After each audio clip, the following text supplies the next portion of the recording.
guys, and welcome to the next prep video for the inaugural weekend of LoWeeFiDra-er. If you're just joining us and you're wondering what the heck LoWeeFiDra-er is, it is long weekend first draft. I remembered my own stuff.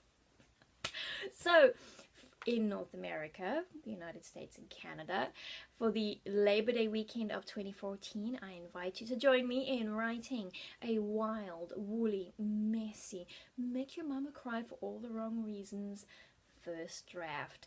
You know, the thing that you've been meaning to write but keep either finding excuses not to, or just haven't gotten around to it, or one day you will. Well, come on over. Let's do it. You can do it. Yes, you can.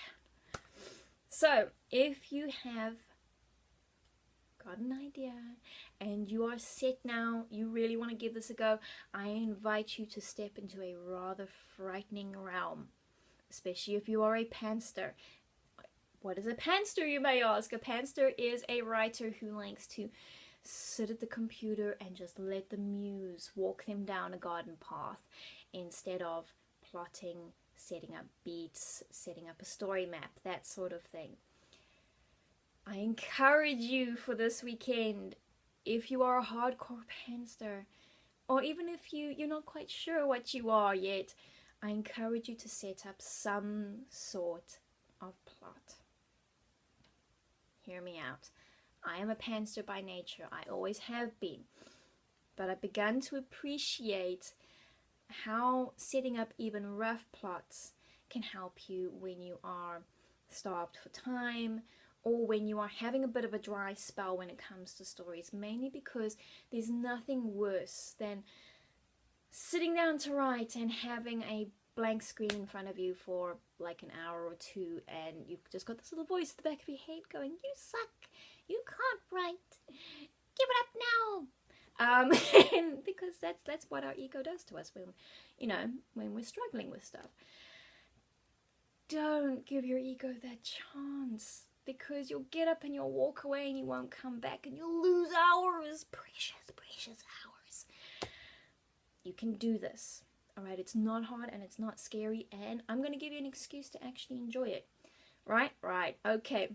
There are a couple of ways to do it. I like to use a 6-beat 1, 2, 3, 4, 5, 6, and I'm sorry for turning my head off screen while I, grab my resources. Bear with me, thank you. Okay, I use a six-step setup, or a 6-step plotting guideline, if you want to call it that. Now, these are not set in stone, especially not for first draft, because we're experimenting. We're seeing what sticks again. When we throw the spaghetti against the wall, we're seeing what sticks. So I'm going to go through it as super quick, all right?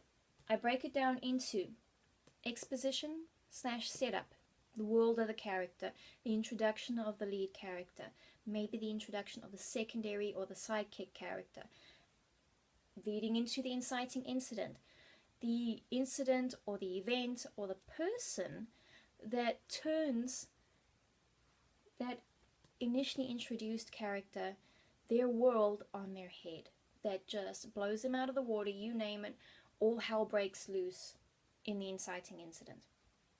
We then go to rising action / failed attempts. Now, story is conflict. So what you want to do is, in the inciting incident, something's happened, the character now has a goal that they need to reach. In rising action and failed attempts, you want to, exactly what it sounds like, raise the action. Each time they try to solve the problem, they fail. It sucks. But the tension rises, the action rises, the stakes become higher. It becomes glorious. That's what you want to aim for in some way. Then you hit climax, black moment. All seems lost. That's about the best way I can describe it. All seems lost. You then head straight into falling action. Now that can sound, that's a little misleading, but the expression is a little misleading. But what that is they find a way through. the story, like the characters find a way through. And then we go on to resolution. Resolution is basically what it sounds like. It is the character either succeeds or dies. There's so, like the story comes to an end in such a way that either ties up all the loose ends or ties up just enough loose ends to satisfy the reader and to encourage them to continue reading to the next book, which is especially important if you are writing YA, because it seems like you cannot get away with fewer than 3 books in YA this year. Just a observation. If you can get your hands on Writer's Digest, January 2012, this one, with the wonderful Diana Gabaldon on the front, there is something called a story map on page 30 and 31. Same basic concept as what I just described, but in a little bit more detail. And this is by Nancy Ellen Dodd, who is the author of The Writer's Compass, From Story Map to Finished Draft in 7 Stages. I have not read Nancy's book, but this Navigate Your Novel story map is brilliant. As I said, a little more detailed than what I use. She breaks it down very succinctly. I can't recommend it enough. I know it's a little hard to find though, but if you can find it, I really recommend it. And lastly, this is a super fun way to do it. If you do not want to or do not have the time to read through a book like Nancy's, I suggest going to the ever wonderful SaveTheCat.com website. Save the Cat is a series of books written for screenplay writers that breaks down story in a similar manner. Highly recommend them for every type of writer, but on the website particularly, you want to go to the section called Beat Sheets.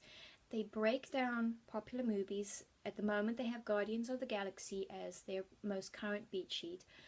They break it down. They break down the movie so you can see real-time examples of how these different beats or different stepping stones, whatever you want to call them, apply to current wonderful storylines. And what I like to do is to take these points, these beats, and then go and apply them by watching my favorite movie or my favorite TV series, and to see where I can spot the beats. It's a great way to sort of ingrain them so that when you go back to the story that you've been, sort of writing down this idea, this kernel of an idea that you had earlier on the week, you can now start to arrange it a little bit more succinctly.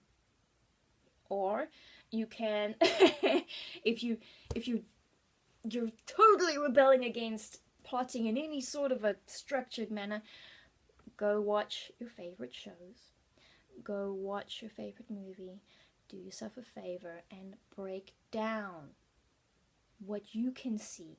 Where does the action begin? What is the conflict? All these sorts of things. The key is to just try and get some sort of stepping stones down. You want to set yourself up for success because you are awesome and you are trying, and you want to just do the best that you can while having fun. Best way to have fun, set yourself up for success. You can do it. Alright guys, thanks for hanging out. Thanks for listening. I look forward to speaking to you again soon. Bye bye.